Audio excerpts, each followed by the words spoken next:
भारतीय रेल देश की जीवन रेखा है।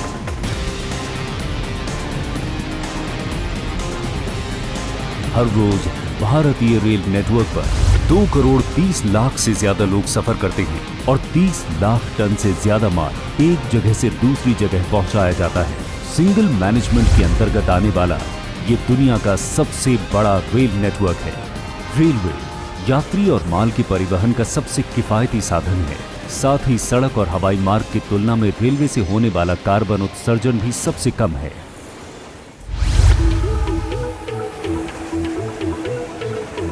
हालांकि भारतीय रेलवे की मौजूदा लाइनों पर क्षमता से कहीं ज्यादा दबाव है, जो कि यात्री और मालगाड़ियों की यातायात में सबसे बड़ी चुनौती है। भारत में सड़क के बुनियादी ढांचे में तीव्र विकास और तैयार माल की बढ़ती हिस्सेदारी के चलते माल ढुलाई में भारतीय रेलवे की हिस्सेदारी लगातार घट रही है। 1950-51 में जहां रेलवे कुल माल यातायात के 86% माल की ढुलाई करता था, वहीं 2011-12 में यह हिस्सेदारी घटकर महज 36% रह गई है। बढ़ते रेल यातायात से भारत के 4 मेट्रोपॉलिटन शहरों को जोड़ने वाला स्वर्णिम चतुर्भुज सबसे ज्यादा प्रभावित हुआ है। स्वर्णिम चतुर्भुज और इसके विकर्णों की लंबाई कुल रेल नेटवर्क का सिर्फ 16% है, जिस पर कुल माल यातायात के लगभग 60% माल की ढुलाई होती है। इन्हीं तथ्यों को ध्यान में रखते हुए भारतीय रेलवे ने समर्पित माल गलियारे यानी डेडिकेटेड फ्रेट कॉरिडोर्स के निर्माण का फैसला किया। मकसद था यात्री और मालगाड़ियों का संचालन अलग अलग लाइनों पर करना और इस तरह दोनों तरह की गाड़ियों की बढ़ती मांग को पूरा करने के लिए पर्याप्त क्षमता का निर्माण करना। 30 अक्टूबर 2006 को एक अहम फैसले में भारत सरकार ने डेडिकेटेड फ्रेट कॉरिडोरों के नियोजन, निर्माण, संचालन और प्रबंधन के लिए एक विशेष प्रयोजन संस्था dedicated freight corridor corporation of India limited यानी DFCCIL की स्थापना की। पहले चरण में पूर्वी और पश्चिमी 2 डेडिकेटेड फ्रेट कॉरिडोरों के निर्माण की मंजूरी दी गई, जिनकी कुल लंबाई 3,350 किलोमीटर से ज्यादा है। पूर्वी DFC की लंबाई लगभग 1,850 किलोमीटर है। ये लुधियाना के सानेवाल से शुरू होकर पंजाब, हरियाणा, उत्तर प्रदेश, बिहार और झारखंड होते हुए पश्चिम बंगाल में कोलकाता के पास डानकुनी पर खत्म होगा। वहीं पश्चिमी DFC, जिसकी कुल लंबाई लगभग 1500 किलोमीटर है, उत्तर प्रदेश के दादरी से शुरू होकर हरियाणा, राजस्थान, गुजरात और महाराष्ट्र से गुजरेगा।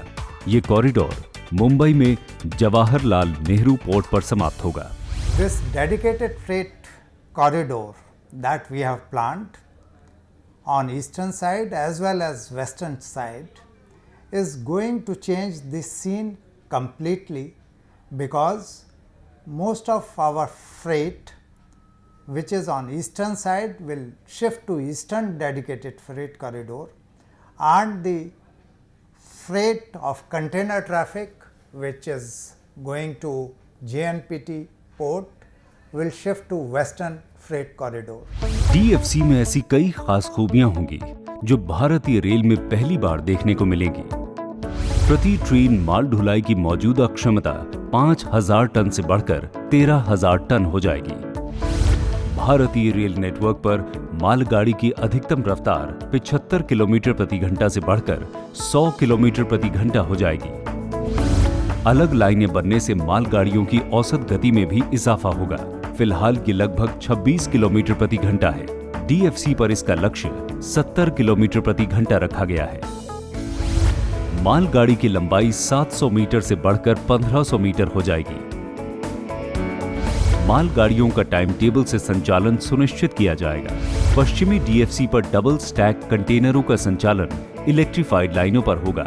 DFC प्रणाली रोल ऑन रोल ऑफ सेवा को इलेक्ट्रीफाइड क्षेत्रों में उपलब्ध कराने में मदद करेगी। केवल माल की ढुलाई ही नहीं, DFC अपने नेटवर्क के जरिए ग्राहकों की तमाम लॉजिस्टिक्स जरूरतों को पूरा करने में मदद करेगा। कम्युनिटी पार्टनरों के जरिए कॉरिडोर के आसपास मल्टी मोडल लॉजिस्टिक्स पार्क तैयार किए जाएंगे। ये लॉजिस्टिक्स पार्क और टर्मिनल पैकेजिंग, रिटेलिंग, लेबलिंग और पैलेटाइजिंग जैसी सुविधाएं भी प्रदान करेंगे। थर्ड पार्टी लॉजिस्टिक्स सर्विस प्रोवाइडरों के जरिए ग्राहकों तक माल पहुंचाने के लिए शुरुआती और अंतिम पड़ाव पर कनेक्टिविटी प्रदान की जाएगी। डीएफसी का निर्माण इसके पूरे रूट पर औद्योगिक विकास की अपार संभावनाएं लेकर आएगा। भारत सरकार ने दिल्ली मुंबई औद्योगिक गलियारा यानी डीएमआईसी और अमृतसर कोलकाता औद्योगिक गलियारा यानी एकेआईसी की भी योजना बनाई है। इसके दोनों डेडिकेटेड फ्रेट कॉरिडोरों के इर्द गिर्द के क्षेत्र का औद्योगिकरण होगा और वहां निवेश पहुंचेगा। इन औद्योगिक गलियारों की योजना तैयार करने में डीएफसी को ही मुख्य आधार बनाया गया है। Dedicated freight corridor will bring a paradigm shift in the freight transport sector by making it most economical, efficient and reliable mode of transport in India. The technology which has been adopted on dedicated freight corridor is the latest one prevailing around the world. We have brought the axle load of 32.5 ton for which our bridges and earthwork has been constructed. We are laying our track with 25 ton axle load and our OHE is 2 into 25 kV which is the best in the world.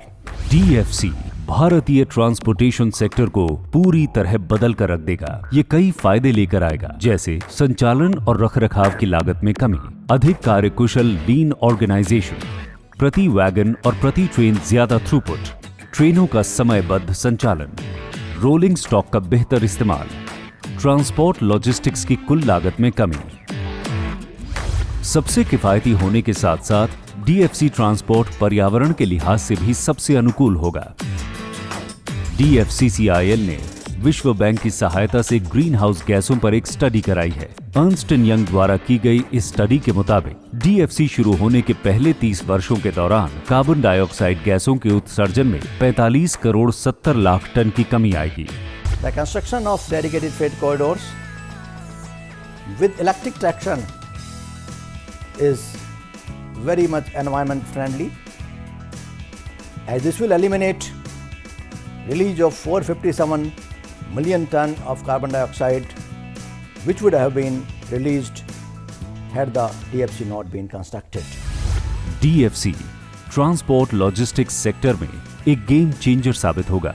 दोनों ही कॉरिडोरों पर निर्माण कार्य जोरों पर चल रहा है। DFC के निर्माण में 11,500 हेक्टेयर से ज्यादा भूमि की जरूरत है। इसमें पब्लिक प्राइवेट पार्टनरशिप के तहत निर्मित होने वाले सेक्शन की जमीन शामिल नहीं है। दोनों कॉरिडोरों के निर्माण कार्य में आधुनिकतम टेक्नोलॉजी का इस्तेमाल किया जा रहा है। इनमें से एक है मैकेनाइज्ड ट्रैक लेइंग, जो भारत में पहली बार किया जा रहा है। न्यू ट्रैक कंस्ट्रक्शन मशीन, जिसे एनटीसी मशीन भी कहते हैं, एक दिन में लगभग 1.5 किलोमीटर ट्रैक बिछा सकती है। इसी तरह नई पटरियों की वेल्डिंग के लिए आधुनिक फ्लैश बट वेल्डिंग मशीन इस्तेमाल में लाई जा रही है। ये मशीन 2 पटरियों के सिरों को बखूबी जोड़ती है, जिससे बेहतर वेल्ड पाया जा सकता है और पटरियों की मजबूती भी अधिक होती है।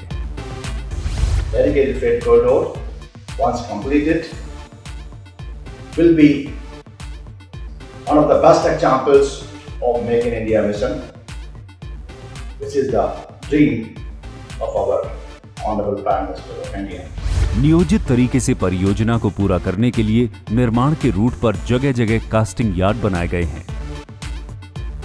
पश्चिमी कॉरिडोर पर भगेगा ऐसा ही एक कास्टिंग यार्ड है, जो रेवाड़ी इकबालगढ़ सेक्शन के अंतर्गत आता है। यहाँ पर इस सेक्शन के लिए सीमेंट स्लीपरों का निर्माण किया जा रहा है। इसके अलावा यहाँ पर रेल अंडर ब्रिजों के लिए इस्तेमाल होने वाले बॉक्स और गर्डर की भी कास्टिंग होती है, जो इस क्षेत्र की निर्माण संबंधी जरूरतों को पूरा करती है।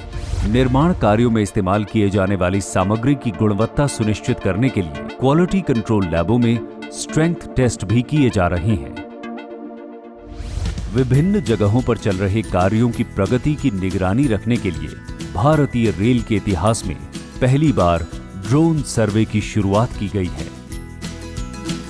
कई उपकरणों और निर्माण प्रक्रियाओं का इस्तेमाल भारतीय रेल व्यवस्था में पहली बार किया जा रहा है। इसे कामयाब बनाने के लिए अनुभवी और समर्पित कर्मचारियों एवं कार्यकारियों की टीम का होना बहुत जरूरी है। अनुभवी मैन पावर की जरूरत को पूरा करने में भारतीय रेल DFCCIL की मदद करती आ रही है।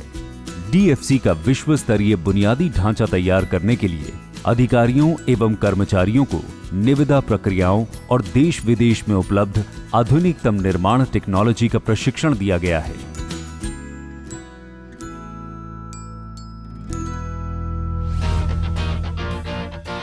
₹81,459 करोड़ रुपए वाली DFC परियोजना इस वक्त देश में चल रही सबसे बड़ी रेल इंफ्रास्ट्रक्चर परियोजना है।